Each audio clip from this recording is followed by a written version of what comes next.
Why be easy when you can just die? Woo!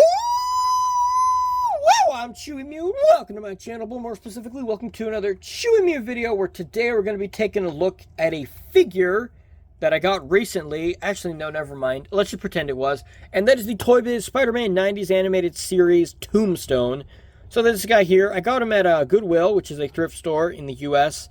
And you may notice he has a black thing here. And that's because this figure, I haven't painted the back part, but this figure had a gimmick that when you press a button, to the best of my knowledge, there's not many reviews of the figure with the gimmick. And when you press the button, he would like do this.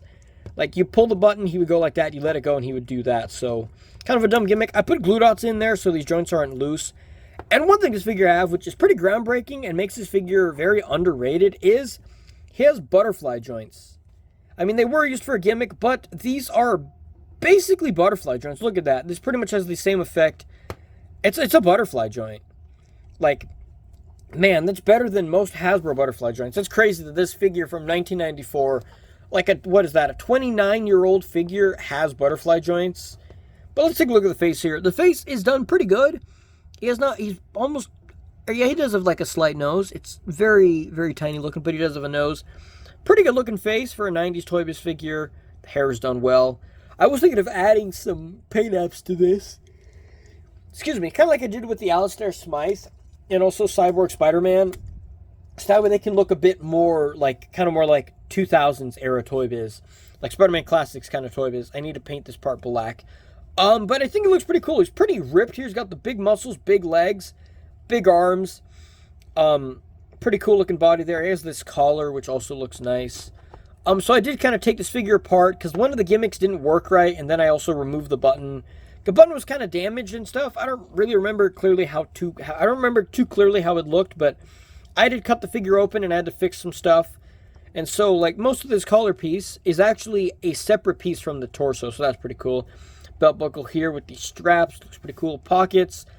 It also has, like, the wrinkles throughout the pants. Very good detail on this guy. We would later see these wrinkle details on something like Sinister Six Spider-Man with all the wrinkles on his costume. Wrinkles down here at the boots where the ankles bend. ToyBiz put a lot of effort on these 90s figures. A lot of people seem to discount them as just being like dumb, basic 90s toys for kids. But they actually did sculpt a lot of detail here. They sculpted the zipper. They sculpted where the belt, like the loop, goes to this side. It's very cool. All the musculature. Really good detail on this guy. A lot of these ToyBiz 90s figures, like these ones are overrated, or they're not overrated. They're either overlooked or underrated. These definitely, like if these were 6-inch scale, I would definitely have a bunch more 90s ToyBiz figures, even with limited posability. If these are 6-inch scale, if they were like as tall as this guy, if they were like that big, I would totally have a bunch more 90s figures. My collection would never end because there's a bunch of 90s ToyBiz figures. Or I'd mainly just get the ones that have no 6-inch scale version, like Tombstone, Chameleon, the Prowler, by ToyBiz I mean though. But these look pretty cool. Yeah, and then like the detail here, look at these like, looks like pockets. This is the only weird part.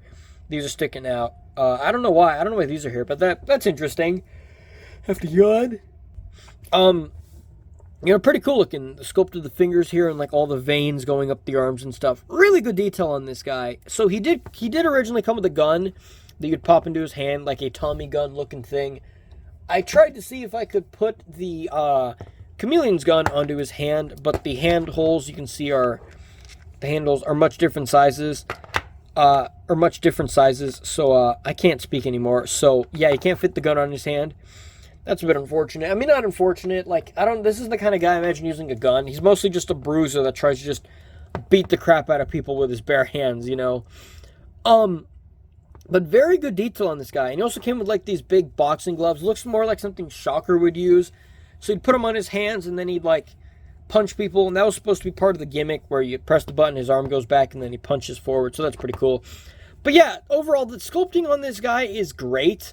You know, all he could use, which is what I would add, is just like add some paint wash to it. Maybe give it a matte finish so it's not so glossy and shiny. He doesn't look as toy-ish, like as plasticky.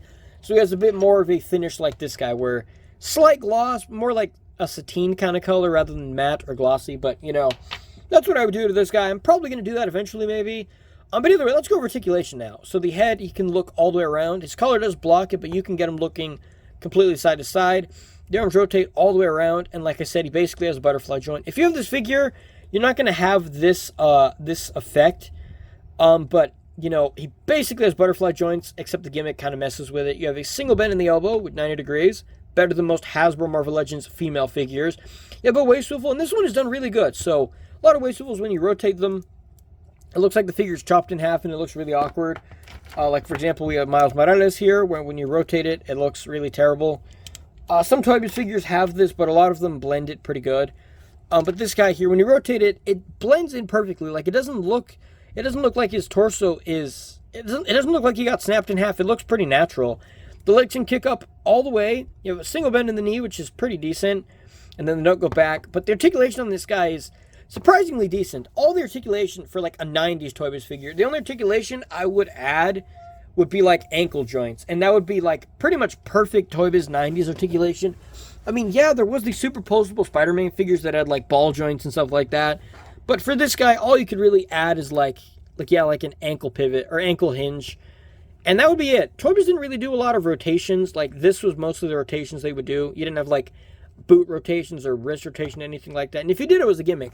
But I think this one, for just being like a basic toy, it does look pretty good. You could put it in a display with like 6-inch figures.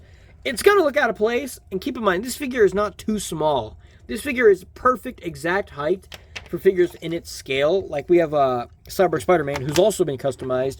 Like, you know, customizing kind of like this. Like, adding some paint to make it look a bit more kind of like 2000s era ToyBiz instead of like the 90s version. You can see Spider-Man does have a bunch of armor, so he's pretty bulky. It's hard to balance them. But yeah, he's a bit taller than Spider-Man, so that's like pretty much perfect height. I think he would be a bit taller than Spider-Man, but this height works perfectly for 90s figures. And like I said, with ToyBiz's like Marvel Legends scale figure, 6-inch scale, he doesn't really scale too good. But at the same time, he's too short for this guy, but this guy's too tall for this guy. So yeah, look at that. The height difference is pretty different. If they were like this height, that'd be perfect. He's not, but you know, who cares? Because they're not meant to go together. It would be cool. It would be interesting to see if ToyBiz stuck with the 5-inch scale with their the Marvel Legends. I don't think the articulation would work as good if the figures are this tiny. But either way, let me know what you think about this figure, and I will see you guys in the next review.